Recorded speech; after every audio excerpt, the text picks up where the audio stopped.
皆さんこんにちは。現代のもののけ姫ことまこです。ちょっとまだ鼻声で、声が変なんですけども、今回は以前少しお伝えした排泄障害について深掘りしてお伝えしていきたいと思います。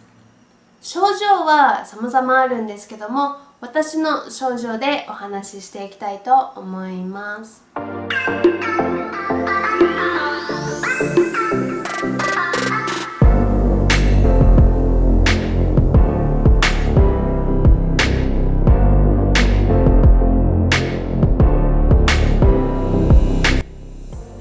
尿が溜まった、便が溜まった、出したいというのも分かりません。意識的に出すこともできません。ではどうやって管理処理をしているのかをお話ししていきたいと思います。まずは尿ですね。膀胱容量っていうのは人それぞれ違うので、リハビリ病院に入院中にチェックシートを用意して、毎回出た量とあと漏れた量を、記入していきます。そうしていくことで自分の容量ってどれくらいなんだろうっていうのを分かってきます。膀胱の活動を、正常に保つために、やっぱり薬も飲んでいます。メジャーなのがベタニスという薬なんですけども、私はこれ見えるかな、ベオーバっていう薬を飲んでいます。これ新薬、まだ新薬というジャンルなので、一度にもらえる数が2週間分くらいしかもらえないんですけども、ベタニスは、妊娠すると飲んではいけない、女性にちょっと害とかあまり良くないと言われているので飲んではいけない薬なんですけど、ベオーバは妊娠しても飲める薬です。やっぱそう考えるとちょっと私はベオーバの方がおすすめかなと思います。私は、3時間から3時間半間隔で、トイレに行くようにしています。でもやっぱり水分摂取量で、長さというのは変わってくるので、一杯飲んだらもうちょっと早めに行くようにしています。それで、尿を出す時に必要なのがこれ、カテーテルです。メーカーさんがあるのでちょっと見た目は違うんですけども、中はですね、こんな風に管になっていて、この先っぽを尿道に入れて、でこっちから出てくるっていう感じですね。はい。で、これは使い回し用なので、使ったらさっきのカテーテルを水道水で洗ってまたこの液に戻す。でこの液は、私は1日おきに変えていて、この反対自体は1ヶ月で新しいものに変えます。でこれが使い捨てのカテーテルです。中身は同じです。同じようにさっきみたいに管が入っているんだけど、もう使ったらポイってできるので、お出かけの時はこれ、お家にいる時は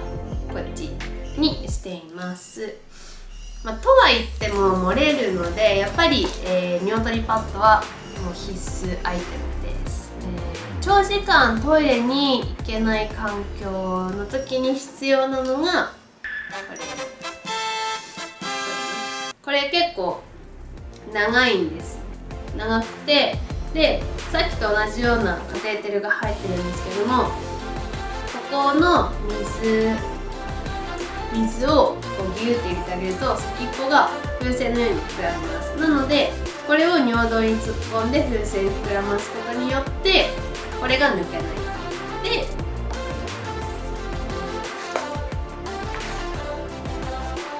こういうドレインバッグって言われる尿バッグにさっきのカテーテルをつなげば、ここにずっと尿が溜まってくれるっていう感じです。で、寝る時とかに、私はしてないんですけど、寝る時とかに使う人が多いです。で、お出かけする時にこのままぶら下げてって言ったらやっぱり嫌じゃないですか。そういう時に、こういう風な、バッグがあるので、それに、尿バッグを入れてあげることで全然見えません。車椅子から移動しないっていう場合だったら全然、見えます。ただ飛行機に乗る時とか、あと飲み会とか、車椅子から離れるよ、体持ってもらうよ、そういう時はこっち、レッグパックっていうバッグですね。これを足につけます。ここにマジックテープがあるので、これをふくらはぎ、太ももからふくらはぎにかけて、縛りとかつけて、ズボンかスカート履けば、もう見えません。なので気づかれることなく尿を溜めておくことができます。本当ね、長時間フライトの時とか、あと、最悪ね、ディズニーとかそういうテーマパークの時とかに行く時に私は使ったりしています。バッグも1ヶ月交換です。やっぱり使っていると尿の匂いがついたり、あと着色ですね、色がついたりしてしまうので、だいたい1ヶ月が、ひどくなったらもうちょっと早めに購入して交換します。便については、昼前くらいですね、昼前くらいに降りてきてるので、ゴム手袋をしてワセリンをつけて指突っ込みます。で、私じゃなく結構便秘がちの人が多いので、そういう方々は座薬とか肝腸とかを入れて、もうトイレ、1時間も2時間もこもったり、もう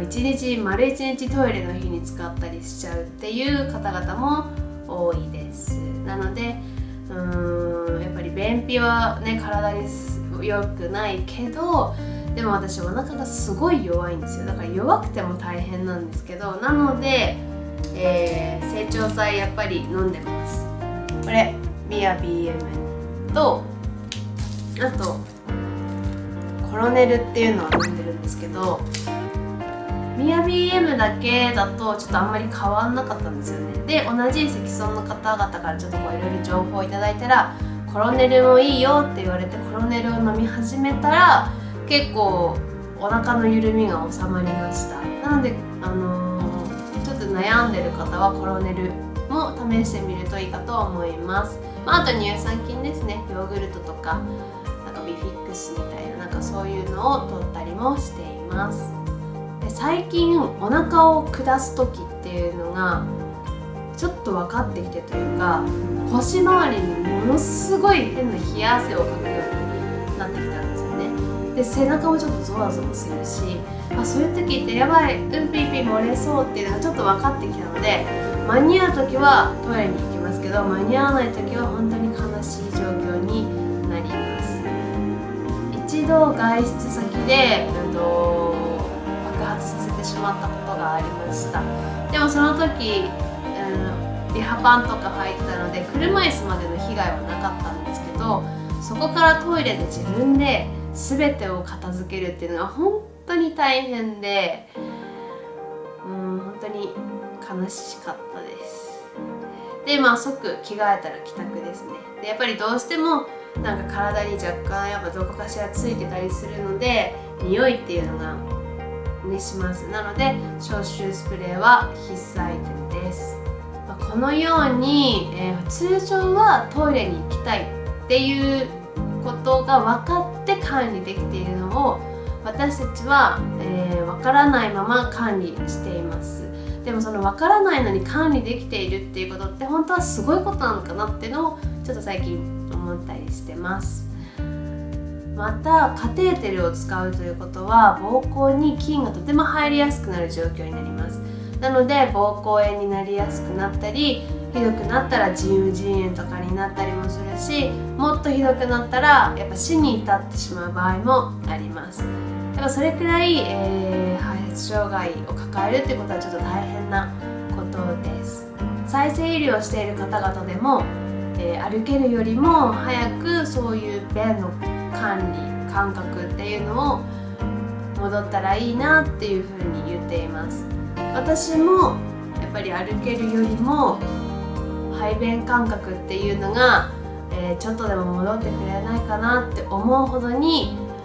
大変でめんどくさいし、ボディーブローのように効いてくることが多々あります。今回ね、この動画で排泄障害を知ってもらえて、でも助けれることってやっぱり正直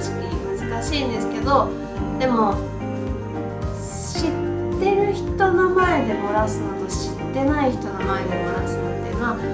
私的にはやっぱり気持ちが全然変わります。なのでぜひ、排泄障害っていう障害を負ってる人たちがいるんだよっていうことを知っていただければいいなと思いました。もっともっと、伝えたいことがあります。ただでも私だけのこの発信じゃなくて、見ている方々でこういうのどうしてるんですか、これはどうなんですか、障害者の方、積損の方、健常者の方、誰でもいいです。皆さんにぜひなんか、ちょっと疑問をいただいて、それに答えていけたらいいなというふうに思っています。コメント欄に書くのちょっと嫌だなっていう方はインスタとかツイッターの DM いただければ、動画にできたらしていこうかなと思いますので、ぜひよろしくお願いします。では、今回はこんな感じで、この動画が役に立ったな、いいなと思った方はぜひいいねを押していただいて、今後ももうちょっと見てみたいなと思う方はぜひチャンネル登録をよろしくお願いします。では本日もご視聴ありがとうございました。